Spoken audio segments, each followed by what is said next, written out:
Hoy vamos a abrir, por así decirlo, la caja de herramientas de un biólogo. Queremos descubrir cómo la ciencia consigue iluminar ese universo invisible que se esconde dentro de cada una de nuestras células. Vamos a echar un vistazo a la tecnología que nos permite no solo ver, sino también entender la increíble maquinaria de la vida.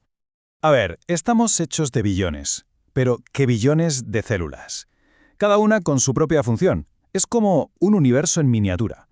Así que la gran pregunta es, ¿cómo se las apañan los científicos para explorar un mundo que es tan pequeño y a la vez tan increíblemente complejo? Y fijaos en esto. Lo que estamos viendo es la alucinante complejidad del cerebro que ha sido, digamos, iluminado con marcadores fluorescentes. Es que esto demuestra perfectamente el poder de tener las herramientas adecuadas, ¿verdad? De repente podemos hacer visible algo que de cualquier otra forma estaría completamente oculto a nuestros ojos. Bueno, vamos al primer gran desafío. Y es bastante obvio, la verdad, el tamaño de las células. Para estudiarlas, lo primero es poder verlas. Pero, y aquí está el kit de la cuestión, vamos a ver que con hacerlas más grandes sin más no es suficiente. El primer problema, y es uno grande, es que las células son demasiado pequeñas para verlas a simple vista. Son microscópicas. Así que, ¿la solución? Pues el microscopio. Su invención fue sin duda una revolución en toda regla. Abrió una ventana a un mundo que hasta ese momento era totalmente desconocido para nosotros. Y aquí llegamos a un punto que es clave. Ojo, porque no es lo mismo aumento que resolución. A ver, el aumento es fácil, es como hacer zoom con el móvil, simplemente hace la imagen más grande. ¿Pero la resolución? Eso es otra historia. La resolución es lo que nos da la claridad, la nitidez. Es la capacidad de ver dos puntitos que están muy juntos y distinguirlos como dos cosas separadas, en lugar de un borrón. Mirad estas dos imágenes, lo demuestran perfectamente. Ambas fotos están hechas con el mismo aumento, el mismo zoom, por así decirlo. Pero es que la de la derecha tiene muchísima más resolución, y es justo ahí, en esa claridad, donde de repente aparecen los detalles que importan, la información que de verdad es valiosa. Vale, entonces tenemos los microscopios ópticos de toda la vida, los que usan luz. Pero para ir un paso más allá, para ver las cosas todavía más pequeñas, hacen falta los microscopios electrónicos. Estos no usan luz, sino un haz de electrones, y gracias a eso consiguen una resolución, brutalmente superior. Para que nos hagamos una idea, está el TEM, que es como si cortáramos la célula por la mitad para ver sus órganos por dentro, y luego está el SEM, que lo que hace es escanear la superficie para darnos una vista en 3 dimensiones de su exterior, que es alucinante. ¡Perfecto! Ya hemos conseguido la resolución, ya podemos ver las cosas con una claridad increíble. Pero, sorpresa, nos topamos con otro problema. Y es que, ¿cómo distinguimos las diferentes partes de la célula si resulta que casi todo es transparente? Sí, como suena. La mayoría de las células son transparentes, incoloras. Imaginaos que intentamos entender cómo funciona un motor de coche, pero ¿está hecho entero de cristal transparente? Sería un lío, no veríamos nada. Pues eso es lo que pasa. Necesitamos sí o sí una forma de añadir contraste, de colorear las piezas para que destaquen. La primera solución, la más clásica, es usar tintes químicos. Lo que estamos viendo es una muestra teñida con dos de los más famosos, hematoxilina y eosina. La cosa es que a cada parte de la célula le gusta un tinte diferente. La hematoxilina tiñe los núcleos de un color morado intenso y la eosina tiñe el resto, el citoplasma, de color rosa. Y así, de repente, ¡zas!, la estructura de la célula aparece ante nuestros ojos.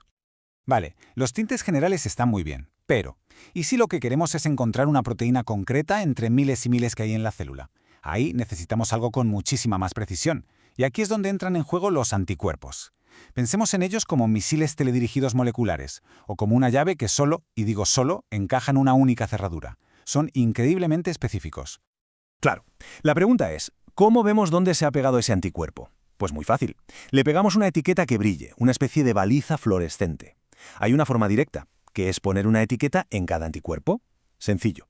Pero luego está la forma indirecta, que es mucho más lista. Se usa un segundo anticuerpo que va cargado con un montón de etiquetas y que se pega al primero. El resultado, la señal se amplifica una barbaridad. Es como pasar de una linterna pequeña a un foco de estadio. Mucho más brillante y fácil de ver. Venga, subimos de nivel. Aún más precisión. Ahora la misión es ir a la caza de moléculas específicas, en lo que es básicamente un océano de información celular. Vamos a ver cómo se hace. A ver, ¿cómo es posible encontrar un gen específico, uno solo, en un genoma que es gigantesco? Pues la respuesta tiene un nombre, PCR. Son las siglas de reacción en cadena de la polimerasa. Y para que nos entendamos, es básicamente una fotocopiadora molecular. pero para el ADN. ¿Y cómo funciona esta fotocopiadora? Pues es un proceso de ciclos, de subir y bajar la temperatura. En cada uno de esos ciclos, la cantidad del trocito de ADN que nos interesa se duplica. Primero se calienta todo para separar las dos hebras del ADN. Luego se enfría un poco y unos cebadores, que son como unas banderitas, se pegan justo al principio y al final del gen que buscamos. Y por último, una enzima entra en acción y copia todo lo que hay entre esas dos banderitas. Y vuelta a empezar. Lo increíble de esto es que es un crecimiento exponencial.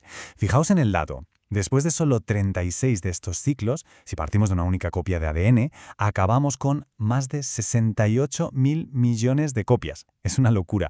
Con esa cantidad de copias, encontrar y detectar ese gen es, vamos, pan comido. Ok, ya sabemos cómo pescar genes, pero ¿qué pasa con las proteínas? ¿Cómo las detectamos? Para eso, y sobre todo para medir cuánta hay en un líquido como la sangre, se usa una técnica que se llama ELISA. Es como una especie de sándwich molecular. Primero, un anticuerpo pegado a una placa captura la proteína que buscamos. Luego llega un segundo anticuerpo que lleva una enzima pegada y se une a la proteína. Y al final se añade una sustancia que cuando toca esa enzima cambia de color. La regla no puede ser más simple. Cuanto más intenso es el color, más proteína había en la muestra. Todas estas herramientas son una pasada, son potentísimas, pero nos llevan a una pregunta fundamental, que es tanto práctica como, también ética. A ver, ¿cómo probamos nuevas ideas, nuevos fármacos, sin tener que experimentar directamente en un organismo vivo? El reto está claro, ¿no? Para estudiar una enfermedad o para ver si un nuevo medicamento funciona, hace falta un entorno que sea controlado, que sea seguro. Un sistema que nos permita hacer experimentos con las células, pero fuera de un ser vivo. Y la solución para eso es el cultivo celular, que no es otra cosa que criar células en el laboratorio. Se las mantiene vivas, creciendo en unas placas de plástico estériles, se les da una especie de sopa nutritiva, un líquido con todo lo que necesitan para estar contentas y multiplicarse. Lo que vemos aquí, por ejemplo, son células endoteliales que han crecido hasta formar una capa finita, una monocapa. Esto es un modelo de trabajo fundamental en un montón de campos de investigación. Así que, si empezamos a juntar todas las piezas del puzzle, la microscopía para ver, los tintes para dar color, los anticuerpos para ser específicos, la PCR para encontrar genes y los cultivos para experimentar, pues lo que obtenemos es una caja de herramientas con un poder que es sencillamente extraordinario. Un poder que nos permite crear tecnologías tan alucinantes como los órganos en un chip. Este cacharrito que vemos aquí, por ejemplo, mezcla el cultivo de células con microtecnología para simular distintos tipos de cáncer. Y esto, claro, permite probar tratamientos de una forma súper rápida y eficaz, todo dentro del laboratorio. O mirad esta otra imagen, que es una auténtica pasada. Aquí lo que se ha hecho es literalmente pintar los cromosomas. Cada color que veis es una sonda fluorescente diferente que se ha pegado a un cromosoma específico. La técnica se llama FISH y es absolutamente vital para, por ejemplo, diagnosticar trastornos genéticos. Es que hace visible la estructura misma del ADN. Hemos hecho un viaje increíble, ¿eh? Desde simplemente mirar por un microscopio hasta poder pintar genes o construir pequeños órganos en un chip. Cada una de las herramientas de este kit nos ha dado un poder que antes era impensable para explorar el universo celular. Así que la gran pregunta que queda en el aire es, con una caja de herramientas que no para de crecer y mejorar, ¿qué nuevos secretos sobre la vida estamos a punto de descubrir?